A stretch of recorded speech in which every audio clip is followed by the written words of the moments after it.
इस वक्त हम यूपी के मुजफ्फरनगर में मौजूद हैं। हमारे पास में साजिद चौधरी जी बैठे हैं और इनकी जो एक संगठन है, इनका फेडरेशन ऑफ मुस्लिम जाट के नाम से इनकी एक तैयारी है मुजफ्फरनगर के अंदर मुस्लिम जाट भवन बनाने की।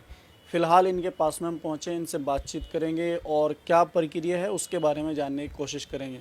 साजिद भाई, सबसे पहले मैं आपसे जानना चाहता हूँ, ये जो मुस्लिम जाट भवन है, ये कहाँ से आइडिया आया है आपके दिमाग में और क्यों आप इसको बनाना चाहते एक्चुअल में तो क्या है कि जैसा देश में आप देखेंगे जो जाट समाज है उनकी जो सामाजिक व्यवस्था है वो बड़ी मजबूत है।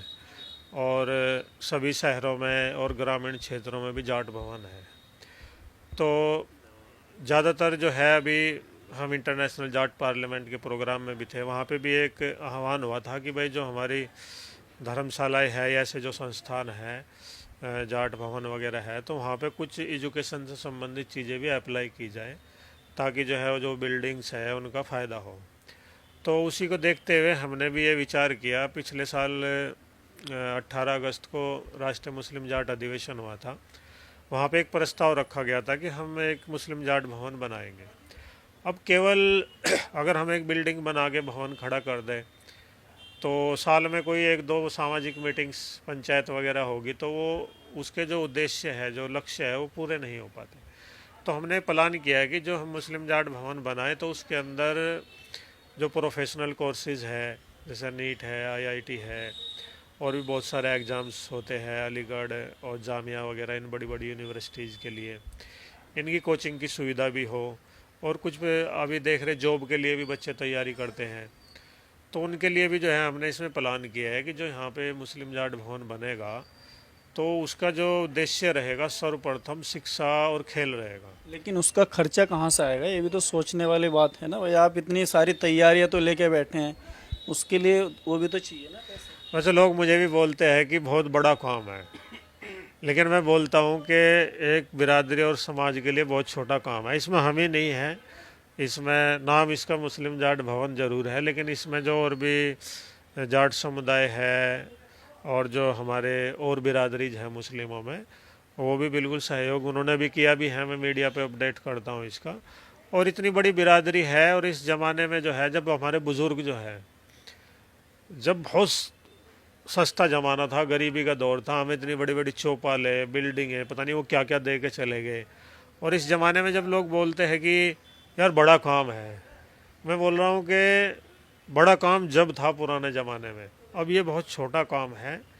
अगर हम लोग एक बार मन बना लेंगे, और लोग देख रहे हैं, आप मैं रेगुलरली मीडिया अपडेट कर रहा हूँ, युवाओं के अंदर इसको लेके काफ़ी जोश है, क्योंकि युवा चाहता है जॉब, एम्प्लॉयमेंट्स। अच्छा, इसके अंदर लाइब्रेरीज होगी, दूसरा इसके अंदर एक ऑडिटोरियम भी होगा छोटा सा। मुजफ्फरनगर में आप देखते हैं यहाँ कोई ऑडिटोरियम नहीं है।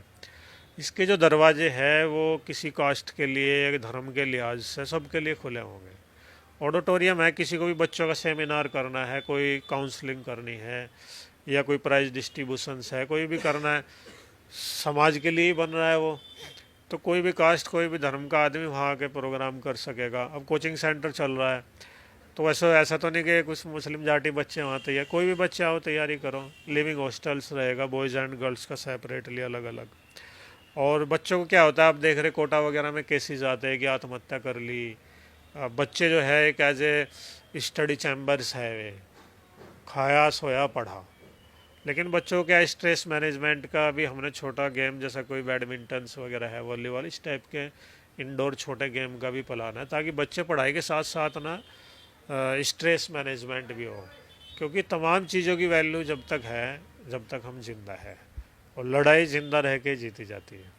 तो बच्चों की पढ़ाई किस काम की है, बच्चा हमारा स्ट्रेस में जो है आत्महत्या कर ले, कोई ऐसी चीज़ें, तो उसके अंदर जो है हमने मुख्य से तौर पर रिपीट करना चाहूँगा, कोचिंग सेंटर्स को हम फ्री में स्पेस अवेलेबल कराएंगे। जो कोचिंग्स अच्छे अच्छे कोचिंग चलते हैं उनकी ब्रांचेज लाने की कोशिश करेंगे, जो दिल्ली में, मुखर्जी नगर में, देहरादून में चलती है।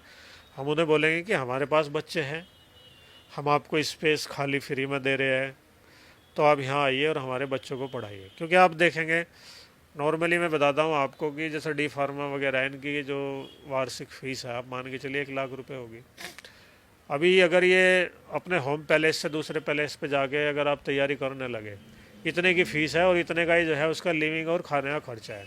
तो यहाँ पे बच्चों को लिविंग का चार्ज नहीं देना है, खाने वगैरह वो खुद रहेंगे तो वही देना है। कोचिंग सेंटर अगर हम उन्हें सब कुछ फैसिलिटीज़ दे रहे हैं फ्री में, तो मुनासिब है उनके चार्जेस भी कम रहेंगे।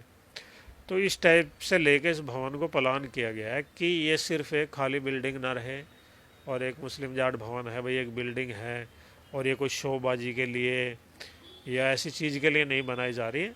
और मुनासिब है इसका नाम रखने के पीछे वजह यह है कि कोई भी कम्युनिटी काम शुरू कर दी है, अब हम हैं तो हमारी पकड़ अपने समाज में पहले है।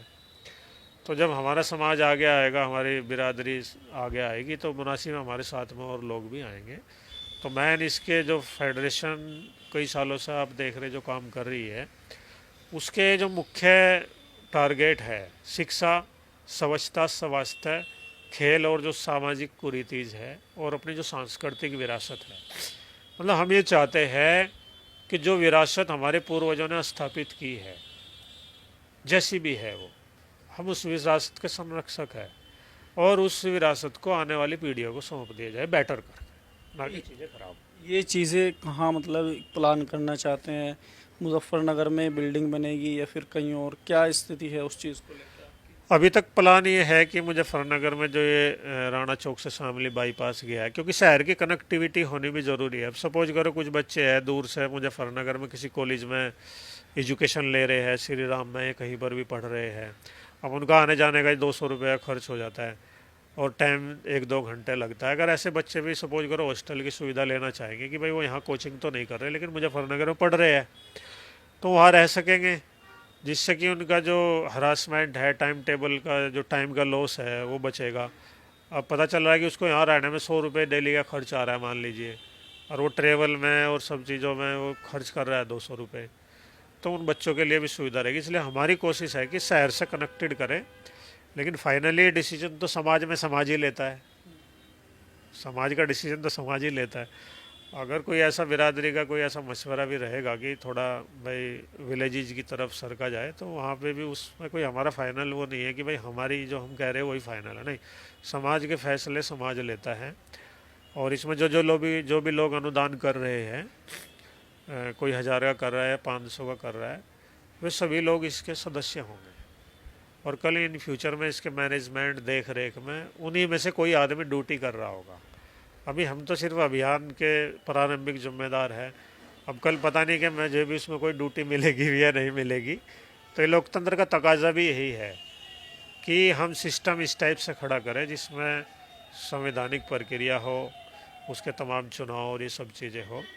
तो हमारा लक्ष्य यही है कि हर चीज़ को अब इस ज़माने में शिक्षा से और खेल से जोड़ा जाए। जैसा अभी हमने गांव में भाईचारे की बात बोलते हैं भाई देश में भाईचारा होना चाहिए, लेकिन वो देश में भाईचारा कैसे होगा जब एक ही धर्म में, एक ही जाति में लोग आपस में लड़ रहे हैं। जब एक ही जाति है, एक ही धर्म है और वो आपस में भाईचारा इस्टेब्लिश नहीं कर सकते, तो डिफरेंट जातीज़ में और डिफरेंट धर्म में भाईचारा कैसे पॉसिबल होगा? तो पहले तो एग्जाम्पल हमें खुद देना चाहिए कि भाई एक ही जाति में भाईचारा साबित करके दिखा। तो इसकी हमने एक छोटी सी पहल की। अभी बकरीद पे हम गांव में थे, तो हमने एक अपने परिवार को इकट्ठा किया, उनके सामने हमने चीज़ें रखी कि भाई आप सब भाईचारे की बात करते हैं कि गांव में बड़ा भाईचारा है, तो साबित करो। बोले भाई कैसे साबित है? मैं भाई इकट्ठा होके दिखाओ, भाईचारा साबित करो ना कि हमें एक है। तो वहाँ पे प्रक्रिया ये हुई कि हमारे बुज़ुर्ग थे परिवार के, इकट्ठा हुए, तो हमने एक सीनियर बुज़ुर्ग को चुना। उसके तहत ये निर्णय लिया गया कि एक तो मरगत में हम जो नॉन वेज नहीं बनाएंगे, दूसरा जी एक पारिवारिक लोड आता है, सामान्य बात है, मीडिया पे भी रही तो सब जानते हैं इस चीज़ को कि किसी न किसी को खाना बनवाना होता है मरगत में।